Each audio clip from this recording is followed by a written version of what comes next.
I sit in the living room of our house in Centennial, Colorado. The light from the laptop screen illuminating my tired face. The family bank account appears before me. The numbers far smaller than I'd hoped. As a project manager for a construction company in Denver, I earn a decent living, but middle-class life is never as easy as people think. The cost of living here, from the mortgage to extra tutoring for Chloe, my eldest daughter, is like a bottomless pit. Every month my wife Megan and I have to calculate every penny to keep things balanced. But tonight, I feel a storm coming. Our house sits in a quiet neighborhood, with neatly trimmed lawns and pickup trucks parked tidily in garages. From the outside, everyone thinks we're living the American dream. A 2-story home, 2 kids, and a stable job. But inside, things aren't so simple.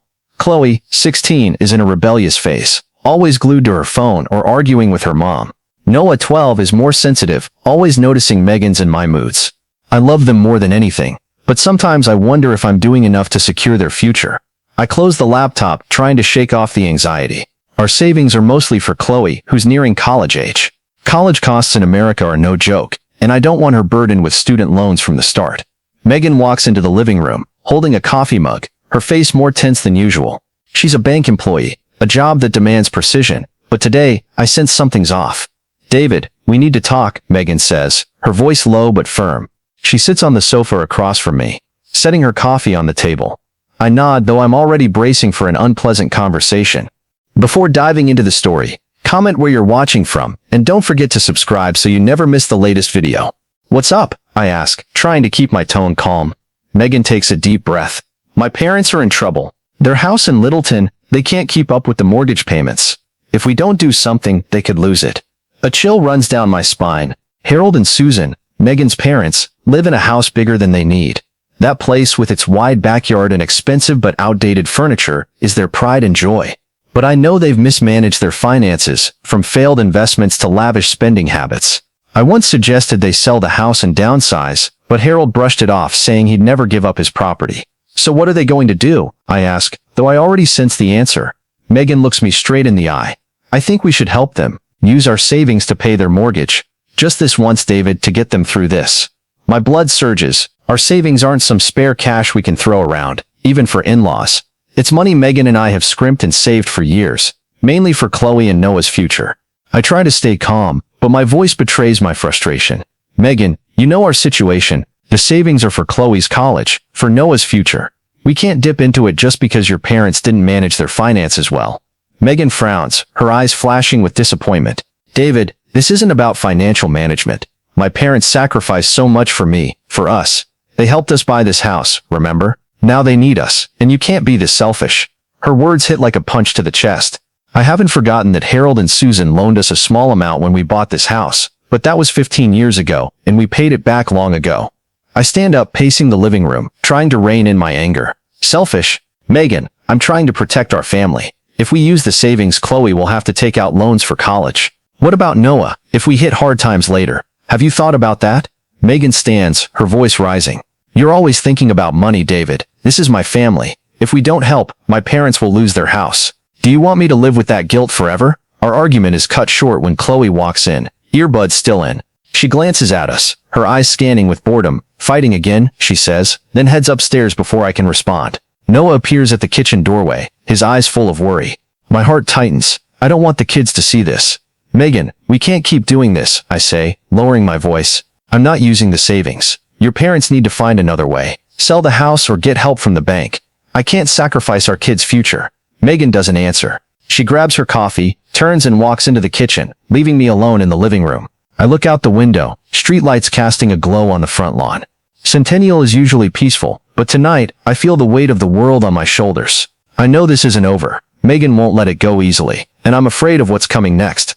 A few days after the living room argument, the air in our Centennial home remains heavy, like a storm that hasn't cleared. Megan doesn't bring up her parents right away, but I sense the tension in how she avoids my gaze. Whenever I try to talk, she responds curtly, then changes the subject. I know she's waiting for me to cave, but I can't. Our savings are the last safety net for Chloe and Noah, and I can't risk their future to save Harold and Susan's oversized house. I sit in my office at the Denver construction company, staring at paperwork but unable to focus. My job demands precision, but my mind keeps drifting to Megan. I wonder if I'm being too rigid. Harold and Susan did help us with a loan for this house. small as it was, but I always felt their help came with unreasonable expectations. I need an outside perspective, someone not caught in this family tug-of-war. So I text Brian Foster, my college buddy turned real estate lawyer. He agrees to meet at a craft brewery in Centennial, our usual spot for venting. The brewery is bustling yet cozy, with the scent of barley and soft acoustic music. Brian's already at a corner table, a golden IPA in front of him. He's the same as ever, with an easy smile and blunt way of talking. I spill everything, the mortgage issue with Megan's parents, her demand to use our savings, in the fight that left me feeling like the bad guy. Brian listens, nodding occasionally, then takes a sip of beer before responding. Look, David, Brian says firmly. You're not wrong to protect your family. The savings belong to both of you, but using them for your in-laws puts Chloe and Noah at risk.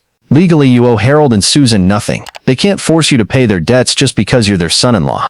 But Megan doesn't see it that way, I sigh. She says it's family duty, that I should help because her parents helped us. Do you think I'm being selfish? Brian shakes his head. No, you're not selfish. You're realistic. If Harold and Susan can't afford their house, they can sell it, downsize. You're not solely responsible for their financial mistakes. But be careful. If Megan keeps pushing, this could become a bigger issue, financially and in your marriage. Brian's words ease my mind a bit, but they also worry me. I don't want this to destroy my family, but I can't back down. Driving home, I think about Chloe and Noah. Chloe's been more distant lately, always with earbuds or out with friends. Noah's the opposite, quietly watching, as if trying to gauge if we're okay. I resolve to shield them from this mess. At home, I find Megan at the kitchen table, laptop open. She's looking at something, maybe bank documents, but her eyes are sharp when she sees me. David, I talked to my parents, she says without prompting. They're really disappointed. They thought you'd help, since we're family.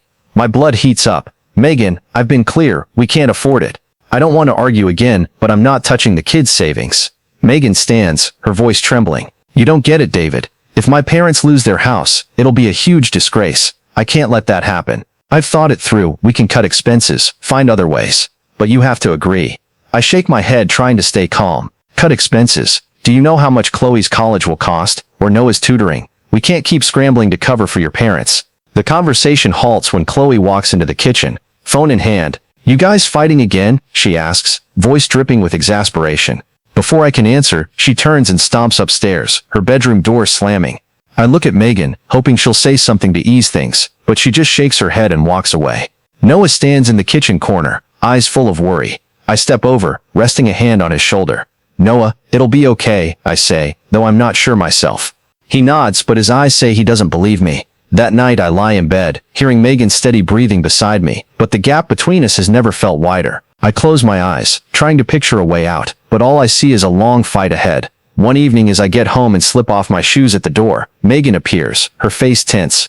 David, my parents are coming over tonight, she says, her tone leaving no room for objection. They want to talk about the house. Harold and Susan, Megan's parents, aren't the type to drop by for casual chats. Fine, I reply, keeping my voice steady, though I'm bracing for a battle inside. They arrive on time, bringing a cheap bottle of wine as a polite gesture. Harold, with his silver hair and stiff gait, always seems to be sizing me up. Susan is gentler, but her eyes betray worry. We sit around the dining table, where Megan has set out cookies and water. Chloe and Noah are upstairs, but I know they might overhear if things get heated. Harold gets to the point after a few pleasantries. David, we need to talk about our house, he says, his voice low but forceful. The bank's tightening the screws. If we don't pay the mortgage, we'll lose everything.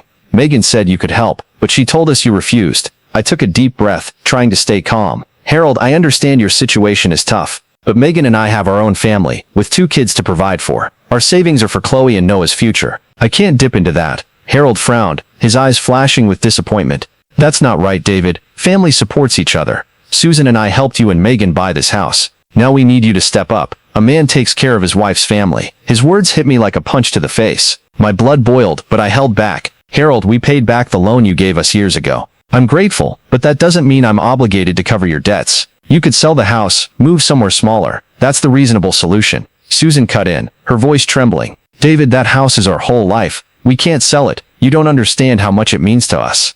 I looked at Megan, hoping she'd say something to defuse the situation, but she just nodded at her mother. David, I've told you, Megan said, her voice firm. We can figure it out. I don't want my parents to lose their home. You need to think about the whole family, not just Chloe and Noah. I couldn't believe she said that. Family? I was trying to protect our family, but it seemed no one saw that. Megan, I've been clear, I replied, my voice harder. I'm not agreeing to this. It's not selfishness. It's responsibility to our kids. Harold stood, pointing at me. You've got no right to talk about responsibility, David. Who do you think you are, refusing to help your wife's family? If you won't help, don't blame us for finding another way. His threat stunned me. Another way? What did he mean? Before I could ask, Susan tugged his arm, saying they should leave.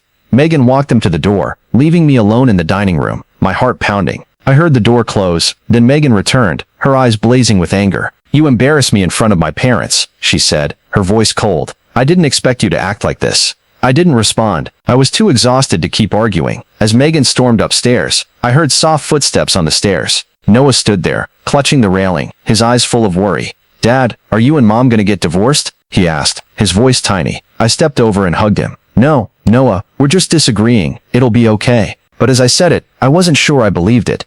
Later, I checked on Chloe. Her door was locked, with only faint music seeping out. I knocked, but there was no answer. I stood there for a moment, feeling helpless. My whole family was fracturing, and I didn't know how to stop it. Harold and Susan had turned this into a war, and I feared what was coming next would be even worse. One afternoon, I drove home earlier than usual, hoping to talk frankly with Megan. But when I stepped into the kitchen, I saw her on the phone with Rachel Kim, her coworker at the bank. Megan's voice was tense, but I only caught snippets. Rachel, I don't know how to convince him.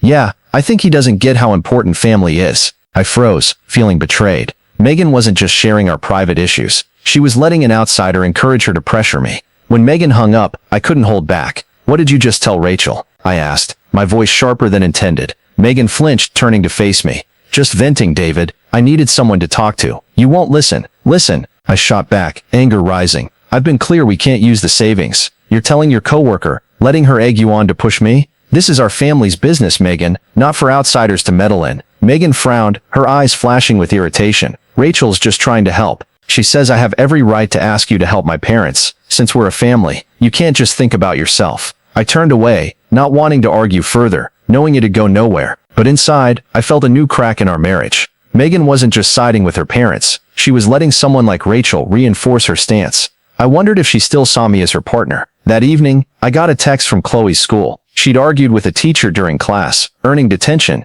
When I asked her about it, she shrugged, saying, I'm fed up. School stuff doesn't matter when you and Mom keep fighting. Her words cut deep. I wanted to explain, to say I was protecting her future, but Chloe just put on her earbuds and shut her door. I went to the garage where Noah was tinkering with his old bike. He loves hands-on stuff, and I often help when I can. I sat beside him, grabbing a wrench, trying to connect. You okay, Noah? I asked, though his worried eyes gave me the answer. Noah paused, looking at me. Dad, why are you and Mom so stressed? Is it because of Grandma and Grandpa? I heard Mom say they might lose their house. I took a deep breath, searching for simple words. Yeah, they're having a tough time, but I'm trying to do what's best for our family, for you and Chloe. Sometimes Mom and I disagree, but it doesn't mean we don't love each other. I put an arm around him, feeling a wave of helplessness. I was trying to protect my family, but it seemed everyone, Megan, Chloe, even Noah, thought I was wrong. One afternoon, after a long day at the Denver construction company, I came home to find a white envelope on the kitchen table. It was from a law office in Littleton, addressed to me. A bad feeling made my hands shake as I opened it. Inside was a formal, cold legal notice stating that Harold and Susan Mitchell were suing me. They claimed I had a verbal agreement from a conversation years ago, when Megan and I visited their home, to provide financial support if they faced hardship. Now they demanded I pay their entire Littleton mortgage or compensate them with a large sum. I stood frozen, feeling the ground collapse beneath me. I reread the letter, trying to process it. A verbal agreement? I remembered that conversation, just casual talk when Harold bragged about their house. I never promised to cover their debts. Anger surged, mixed with pain. How could Harold and Susan do this? And worse, how did they know such precise details about us to make this specific demand? The answer came when I saw Megan enter the kitchen, her eyes avoiding mine. Megan, I said, my voice trembling with fury, holding up the letter. What do you know about this? Your parents are suing me. They say I'm obligated to pay their debt. What did you tell them? Megan paled but quickly regained composure. David, I just told my parents about our finances. They needed to know to figure things out. I didn't expect them to do this. Didn't expect? I nearly shouted. You gave them our financial details. You know how critical those savings are, and you still told them. Whose side are you on, Megan? Megan stepped back, her eyes glinting with hurt. You don't understand, David. I just wanted to help my parents. I thought if they knew our situation, they'd find another way. I didn't want it to go this far. But her explanation only deepened my pain. I felt betrayed, as if the wife I loved had become a complete stranger. I turned away, unwilling to continue the conversation, knowing it would only lead to another fight. I called Brian Foster, my friend and lawyer, immediately. He told me to bring the letter to his office in Denver the next morning. When we met, I recounted everything, from the confrontation with Harold and Susan, to Megan's disclosure of our finances. Brian shook his head, his expression grave. "David, this is a weak case," he said firmly. "They have no clear evidence of this so-called verbal agreement, but it'll take time and money, and worse, it'll hurt your family. You need to brace yourself." I nodded, but my mind wasn't fully there. "Brian, the worst part isn't the lawsuit, it's Megan. She gave our financial info to her parents. She chose them over me." Brian set his pen down, looking at me with empathy. "Marriage is complicated, David. Megan might feel torn between you and her parents. But you need to focus on this lawsuit first. If you lose, you won't just lose money, you'll lose credibility with your kids." Brian agreed to take the case, promising to fight for me in court. But driving home, I felt no relief. Instead, there was a vast emptiness in my chest.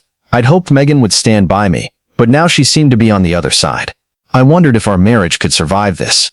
That night, I tried talking to Chloe and Noah, hoping to keep them out of this mess. But Chloe, as usual, just shrugged and retreated to her room, earbuds blocking me out. Noah was different. When I entered his room, I saw him drawing a picture, a house under a stormy sky. "Dad, are Grandma and Grandpa really suing you?" he asked, his voice small. I sat beside him, forcing a smile. "It's just a misunderstanding, Noah. Your dad and Uncle Brian will sort it out. Don't worry." But Noah wasn't easily reassured. "Is Mom mad at you? She keeps telling me you don't understand how important family is." Megan wasn't just pressuring me. She was pulling the kids into it. I hugged Noah, promising things would be okay. Leaving his room, I stood in the hallway, hearing music from Chloe's room and Megan's typing in the bedroom. I felt lonelier than ever, as if my whole family was turning away from me. Our Centennial home, once a haven after long workdays, now felt like an invisible prison. Megan's sharing of our financial details with her parents left me feeling deeply betrayed. I still love her, but the trust between us has cracked, and I don't know how to mend it. One evening, I got a call from Chloe's school. She ditched the house to hang out with friends after class without telling anyone, worrying her teachers. When I picked her up, she sat silently in the car, earbuds in tight. "Chloe, what's going on?" I asked, trying to keep my voice calm. "You can't just disappear like that." Chloe shrugged, her voice full of resentment. "I'm fed up, Dad. Mom keeps talking about Grandma and Grandpa, and you're always stressed. I don't want to be home anymore." I wanted to explain, to say I was trying to protect her future, but Chloe just turned to the window, unwilling to listen. Noah's different, but his quietness worries me just as much. One time, when I entered his room, I saw him drawing another picture, a family standing in the rain, each holding a separate umbrella. "Noah, what are you drawing?" I asked, sitting beside him. He hesitated, then said, "I was just thinking, is our family drifting apart?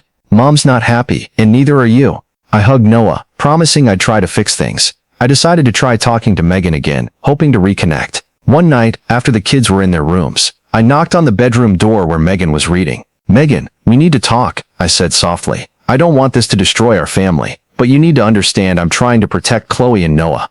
Megan set her book down, but her eyes remained cold. "David, I want to protect our family too. But family isn't just us. My parents are part of it. You can't keep refusing them." I shook my head, exhausted. "Megan, you gave our financial info to your parents. Now they're suing me. Don't you see how wrong that is?" Megan didn't answer, just stared out the window. Her silence hurt more than any argument. I turned away, knowing this talk was going nowhere. The day of the trial, I stood before the mirror in our Centennial bedroom, tying my tie, feeling like I was gearing up for battle. I drove to the Denver courthouse, where Brian Foster, my lawyer and friend, was waiting. The courthouse was an old building, with wooden benches and an American flag hanging prominently. Brian, in a sharp suit, patted my shoulder to reassure me. "David, we're well prepared," he said. "They don't have solid evidence. Stay calm and let me handle it." I nodded, but my heart pounded as I entered the courtroom. Harold and Susan were there, seated with their lawyer, a middle-aged man with a stern face. Megan was there too, sitting near her parents, her eyes avoiding mine. Her presence on their side stung, as if she'd chosen them over me. What surprised me more was seeing Chloe and Noah in the back row. Chloe had her earbuds in, but her eyes were anxious. Noah clung to his sister's hand, his face pale. I didn't want the kids to see this, but maybe Megan brought them, or they wanted to understand what was happening. The judge, an older woman with a calm but sharp voice, opened the trial. Harold and Susan's lawyer presented their case first. They recounted a vague conversation from years ago when Megan and I visited their Littleton home. They claimed I'd promised financial help if they faced trouble and that I was responsible for their mortgage as part of the family. They submitted documents including financial info Megan had provided to prove I could afford it. My blood boiled hearing this. A promise? It was just casual talk, no commitment, and Megan's sharing of our finances only fueled my anger. Brian stood, countering clearly and logically. He pointed out there was no written contract or credible witness to this verbal agreement. He presented our family's financial records, stressing that dipping into savings would put us at risk, especially with Chloe nearing college. Your Honor, Brian said, my client has a duty to his immediate family, his wife and 2 children, not a legal obligation to his in-laws. When my turn came to speak, I stood, trying to keep my voice steady. Your Honor, I respect my in-laws, but I never promised to pay their debts. Our savings are for my children, Chloe and Noah's future. I can't sacrifice that, though I wish I could help. I glanced at Megan, hoping she'd understand, but she just looked down, avoiding my eyes. After both sides presented, the judge called for a recess to deliberate. The wait felt like hours. I looked at Chloe and Noah, forcing a smile to reassure them, but Chloe just shrugged, and Noah gripped his sister's hand tighter. Finally, the judge returned with her ruling. Mr. Larson has no legal obligation to pay Mr. and Mrs. Mitchell's mortgage, she said clearly. There's no evidence of a binding contract, and the plaintiff's claim based on a vague agreement is insufficient. The case is dismissed. But she looked at both sides sternly. I see this as a complex family dispute. I order all parties to attend mediation to resolve these tensions, for everyone's sake, especially the 2 children here today. Relief washed over me, but the joy of winning didn't come. Harold and Susan left the courtroom looking defeated, and Megan followed them without a word to me. Chloe and Noah approached me, and Noah hugged me, whispering, Dad, I'm glad you won. Chloe said nothing, but she stood close, a rare gesture lately. Driving back to Centennial, I took familiar roads, but my mind was a mess. I'd won the case, but at what cost? Megan still sided with her parents, and our family was still fracturing. I knew the mediation the judge ordered was our last shot to save things, but I wasn't sure if Megan was ready to face the truth. Parking in front of the house, I looked up at the bedroom window, where a faint light glowed. I wondered if I could find the wife I once loved, or if it was all just a dream that had faded.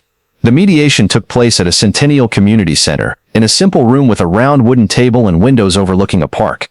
The facilitator, a middle-aged woman named Mrs. Carter, had a gentle but firm voice. I sat across from Megan, with Chloe and Noah beside me. Harold and Susan were there too, their faces tense. Mrs. Carter started by asking everyone to share their feelings. Harold spoke first, his voice still rigid. We just wanted to protect our home, our family's legacy. David refused to help, and we felt we had no other choice. Susan nodded, but her eyes showed exhaustion. Megan went next, her voice trembling. I just wanted to help my parents, David. I felt torn between you and them. I don't want our family to fall apart, but I thought you didn't understand how important family is. When it was my turn, I took a deep breath. I love this family, and I love Megan, but I felt betrayed when she shared our financial info with her parents. I just wanted to protect Chloe and Noah's future. Maybe I was too rigid, not listening to Megan enough. I'm sorry for that. My apology made Megan look up, her eyes flickering with surprise. Mrs. Carter urged us to keep sharing, and this time Megan spoke more softly. David, I was wrong to give my parents our financial info without asking you. I was under pressure, but I shouldn't have done it. I'm sorry. We started talking about deeper issues, lack of communication, financial stress, and how we let these tensions divide us. Harold and Susan spoke too, admitting they'd pushed me too far. We didn't want to hurt the family, Susan said, her eyes teary. We were just scared of losing everything. By the end of the mediation, Harold and Susan agreed to sell their Littleton home to pay off the mortgage and move to a smaller apartment. It was a tough choice for them, but I felt relieved they were taking responsibility. Megan and I agreed to attend marriage counseling to mend our relationship. We knew the road ahead wouldn't be easy, but at least we were walking it together. Driving home through Chatfield State Park, I saw the lake shimmering under the sunset, with the Rocky Mountains faint in the haze. Chloe and Noah sat in the back, and for the first time in months, I heard them joking and laughing. Megan sat beside me, quiet, but she placed her hand on mine, a small but meaningful gesture. Parking in front of the house, I looked up at the glowing windows. Centennial was peaceful, but I knew our family had changed. I'd learned that family isn't just duty, it's understanding and forgiveness. Megan and I weren't back to normal, but we were trying. Harold and Susan were finding their way, and I hoped Chloe and Noah would grow up believing that family, however flawed, is worth fighting for. Stepping inside, I felt the warmth of the fireplace, and Noah's laughter echoing from the kitchen. The road ahead was still challenging, but for the first time in months, I saw a glimmer of hope. Maybe as long as we didn't give up, this family could find its light again. The story of David Larson and his family in Centennial, Colorado, reflects the financial pressures and family conflicts common in today's middle-class American life.